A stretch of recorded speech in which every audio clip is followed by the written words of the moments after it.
Titre du livre numéro 6, Fleurs. Auteur Amar Belmostefawi. Photo d'illustration, Valérie Dubois. Quatrième de couverture, cet écrit est un récit, ou plutôt une fable. Hiver, la germination. C'est une graine de beauté, ou plutôt une reine. On n'est pas loin de la graine de star. Elle a en effet fait du chemin pour en arriver jusque-là. C'est une battante. Pendant qu'elle était en sommeil, elle a germé ses idées. Le meilleur ingrédient ? Eau, chaleur et lumière. C'est le secret de sa réussite. Cachée sous la terre, elle s'est protégée du froid, du gel et des prédateurs. Maline, elle fut patiente avant de commencer à pointer le bout de son nez. Il faut aussi se protéger des parasites, champignons et bactéries. Plutôt solitaire et possédant un fort caractère, Fleur est née sur le pot, ou du moins, elle y a passé beaucoup de temps dessus. Elle a fini par être plantée dans un parc par un jardinier, sous un cerisier. Fleur avait régulièrement la visite d'un ver de terre, qui avait pour but de lui apporter un peu d'air et de la compagnie. Il a aussi été comme un grand frère protecteur. Elle reste pour le moment fermée sur elle-même, mais bientôt, elle s'ouvrira à la vie. Ver lui raconte ce qu'il se passe à l'extérieur. Il lui parle du dieu de la lumière, des humains, et ce qui l'attend. Elle dort beaucoup et parfois même, il lui arrive d'avoir la migraine. Elle se fait le plus discret possible pour ne pas avoir de problème. Après tout, on récolte ce que l'on sème. Ver de terre est son mentor. Philosophe, il aime lui conter des histoires comme celle de l'allégorie de la caverne. À ce stade, Fleur a peur de se faire emporter par une fourmi de passage dans le coin. Heureusement, son père le jardinier a ajouté du marc de café afin d'éviter son enlèvement par une fourmi qui peut porter 10 à 50 fois son poids. À plusieurs reprises, Fleur a vu sa vie défiler. Elle ne veut pas finir en bonbon pour fourmi. La fin de l'hiver arrive, il est temps pour Fleur de sortir. Elle veut maintenant s'affirmer et s'épanouir. Elle veut aussi faire sa propre expérience et enfin voir, ressentir tout ce que Ver lui avait raconté. La connaissance est une chose, mais l'expérience en est une autre. Elle a assez hiberné et il est temps de s'émanciper. Printemps, développement et croissance. Sa hantise ? Mourir piétinée. Fleur fait des crises d'angoisse et des insomnies. Fort heureusement pour elle, non loin de là, il y a un bigaradier. La fleur d'oranger possède des vertus apaisantes et relaxantes. Telle une adolescente, Fleur a peur d'attraper des boutons de fleurs. Ver l'avait prévenu que cela pouvait la rendre moins attirante. Elle manque encore de confiance en elle, elle n'est pas encore épanouie. Fleur se sent plus grande, plus mature que les astéracées. Elle au moins n'a pas pour réputation celle du pissenlit. Considérées comme des mauvaises herbes, il y en a partout. Les pissenlits sont robustes et vivaces. Malgré leurs nombreuses propriétés, le jardinier va les éliminer avec un produit toxique. Apparemment, ils sont moches et ils n'ont pas le droit d'exister. Qui a dit que l'homme avait le droit de les tuer sans pitié ? De nombreuses techniques sont utilisées pour les éliminer. Il n'y a rien de pire que d'être déraciné. On est dans la demi-saison, entre la saison froide et la saison chaude.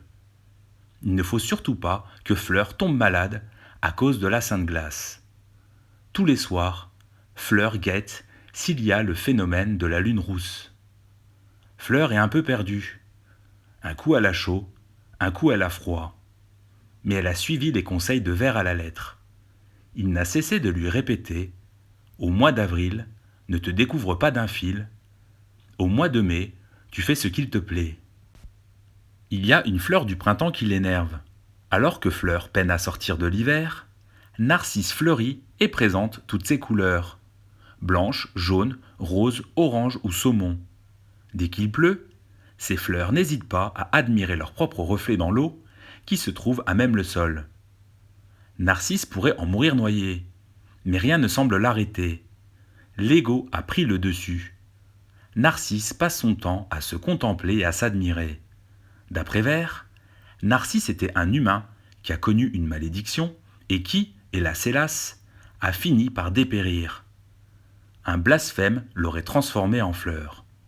Encore une fois, c'est Vers qui lui a fait écho de cette histoire. Il en sait longuement sur la vie. En attendant, Narcisse n'adresse pas la parole à Fleur. Il ne la calcule pas. Ce sera sa première déception amoureuse. Il le regrettera. On se rapproche de l'été et Fleur commence à prendre des formes.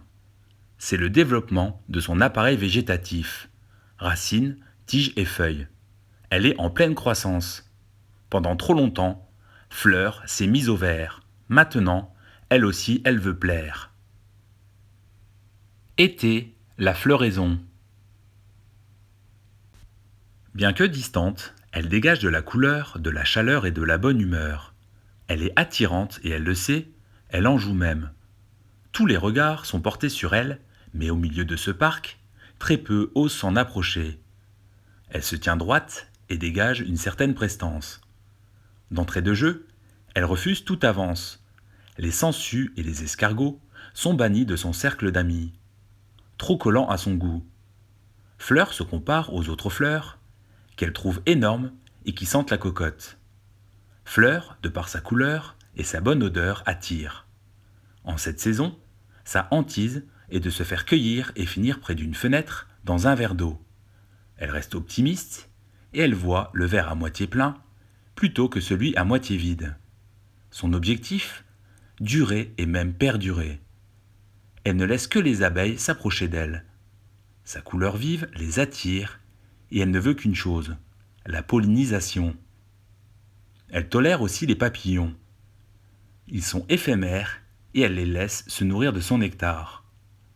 La nature est pleine de dangers, mais Vers l'avait prévenue. C'est une période où elle peut enfin briller. Elle aimerait pouvoir encore grandir et toucher le soleil. Il symbolise tellement de choses pour elle. Il lui apporte chaleur et elle est de nouveau amoureuse. Par contre, Vers la prévient. Ne finis pas comme le tournesol Clytia, qui tourne sa tête pour suivre du regard le soleil. Fleur perçoit le soleil comme un Apollon, mais elle fait attention à ne pas perdre la raison en cette magnifique saison. Elle respire la joie et la beauté, et elle compte bien en profiter. Ses pétales sont ouverts, et elle se sent comme étant au centre de l'univers. Après tant de sacrifices, elle veut embrasser une grande carrière. Ne jamais être éphémère. D'en haut, elle voit du monde se déplacer, sur terre et dans les airs. Elle aura beaucoup de choses à raconter à ses pairs. Elle continue à recevoir la visite de Vers de terre, qu'elle considère comme son grand frère. Il lui explique, lors de ses longues soirées nocturnes, que la lune ne croise que très rarement le soleil. Il a eu cette chance de voir ce moment qu'il compare à une lune de miel. Fleur est un peu jalouse, et elle ne peut se contenter que des abeilles. Un jour, elle sait qu'elle finira seule, qu'elle deviendra vieille. En attendant, elle a décidé de faire la fête jusqu'au petit réveil du soleil. Automne, vieillissement et mort.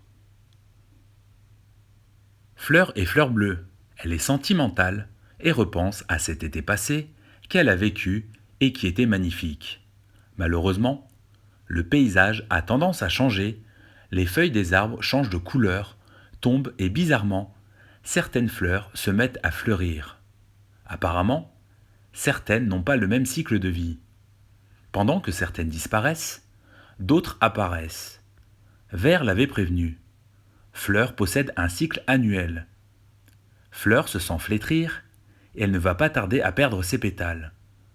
Le temps se refroidit, les journées se raccourcissent et Fleur tente de donner bonne figure, elle essaie tant bien que mal de rester droite. C'est malheureusement la fin de son cycle de vie. Elle espère aller au paradis. Le temps a eu raison d'elle. Sa beauté ne sera pas éternelle. Une touche d'espoir. Fleur a accompli son chemin de vie, celui de perpétuer son espèce et donner la vie.